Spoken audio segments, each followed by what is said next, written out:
loneliness was never a heavy burden for her. On the contrary, it offered a rare chance to savor the coziness and comfort of her own meticulously arranged space. But the familiar rhythm of her days was suddenly interrupted by a phone call from an old friend. Anticipation and a hint of hope were unmistakable in his voice. He asked a favor that, at first glance, seemed utterly harmless and simple: to help find a skilled furniture assembler.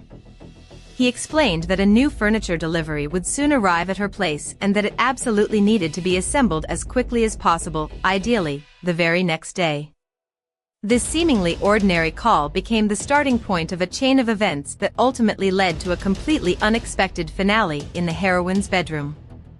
Like a cat basking in gentle sunlight, she narrowed her eyes slightly and asked, "What kind of furniture is it, exactly?" He replied casually yet confidently, "Nothing special, just a few wardrobes, a cozy bed, a couple of dressers, and a few pieces for the hallway. And don't worry, the pay will be generous, I guarantee it." Driven by natural kindness and genuine curiosity, she agreed to learn the details.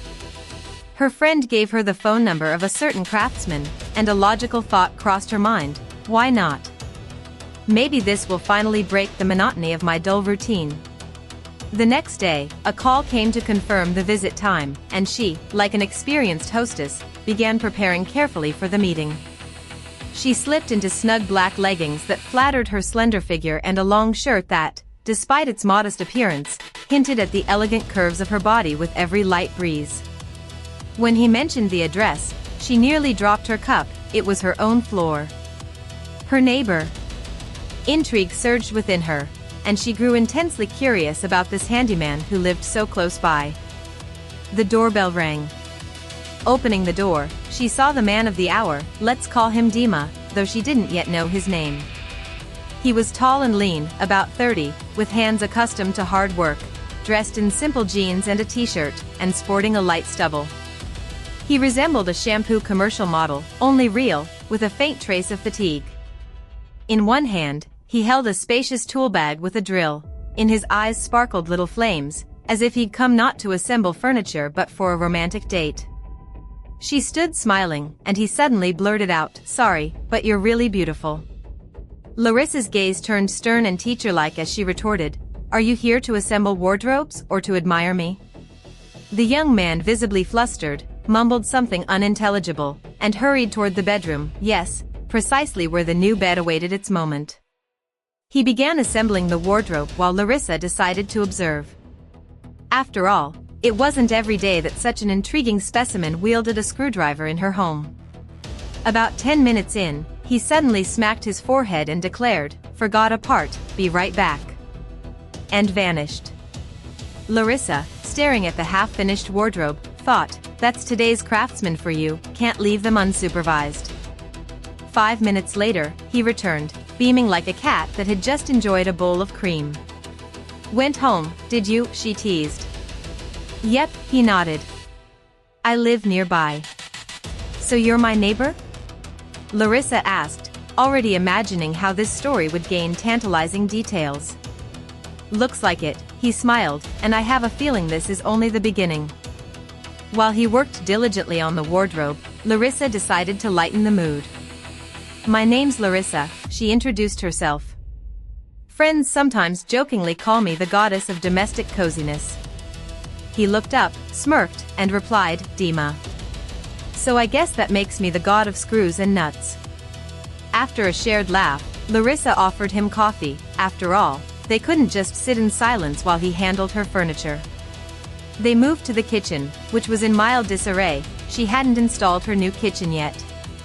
It was expensive, and though she had certain standards, Larisa was also thrifty.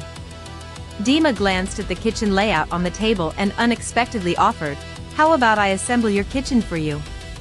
It'll cost less than going through a company, say, $1,500? Larisa quickly calculated. Compared to thousands, that meant a new pair of shoes and a bottle of fine wine. "Then we have a deal," she said with a nod, already hatching a cunning plan in her mind. Well, she thought, the neighbor asked for it himself. As Dmitry focused on assembling the furniture, Larisa settled comfortably with a cup of fragrant coffee and studied her helper closely. She noted his strong hands, confident movements, and the particular gleam in his eyes that betrayed masculine self-assurance. Deciding to tease him a bit, she asked with feigned curiosity, "Dmitry, do you always get along so easily with women?" Dmitry, nearly dropping a screw, responded with a slight smile, "Only with those who wear such expressive leggings." Larisa snorted, but inside, her heart fluttered pleasantly. It had been a long time since someone had caught her so skillfully off guard. The furniture assembly took about 3 hours, and Larisa kept finding excuses to peek into the bedroom, bringing water, asking if the dresser was too heavy. Dmitry, of course, noticed her little tricks but merely smiled faintly without revealing his thoughts. When it came time to assemble the bed, Larisa couldn't resist provoking him. "Well, Dmitry, shouldn't we test it out?" Dmitry froze, as if weighing how serious she was, then replied with a sly grin, "That's a bit beyond my job description, Larisa, but if you need anything, I live right next door. Just call." Larisa burst out laughing as Dmitry gathered his tools and left. At that moment, she was filled with thoughts that neighborliness could be more than just noise through the wall. It might be the prelude to something far more intriguing. The kitchen project remained unfinished, and she eagerly anticipated Dima's return, screwdriver in hand. Standing by the window, watching his door, she reflected that her life seemed to be gaining exciting new colors, and, she had to admit, she liked it very much. After Dmitry finished assembling the dresser and left, Larisa found herself alone with her new furniture and a whirlwind of thoughts. The next day, he returned to complete the job. Testing his willingness to help further, she playfully asked if he knew any movers who could haul away her old sofa, jokingly comparing it to a mother-in-law, occupying space and fraying nerves. Without a word, Dmitry pulled out his phone and swiftly arranged assistance. Surprised by his efficiency, Larisa left him alone in the apartment to run errands, tossing over her shoulder with a playful warning, "Don't go doing anything naughty without me." All she got in return was his knowing smirk. While Larisa was out in the city, thoughts of Dima kept circling her mind. She remembered his hands deftly handling screws like they were part of an intricate dance, and his eyes sparkling mischievously like a boy who'd just stolen a sweet. Returning home around 7 p.m., she found everything perfectly arranged, wardrobes in place, the bed invitingly comfortable, the dresser gleaming with newness, even the hallway radiating warmth and care. "Well, Dima," she said, "you really are a jack of all trades."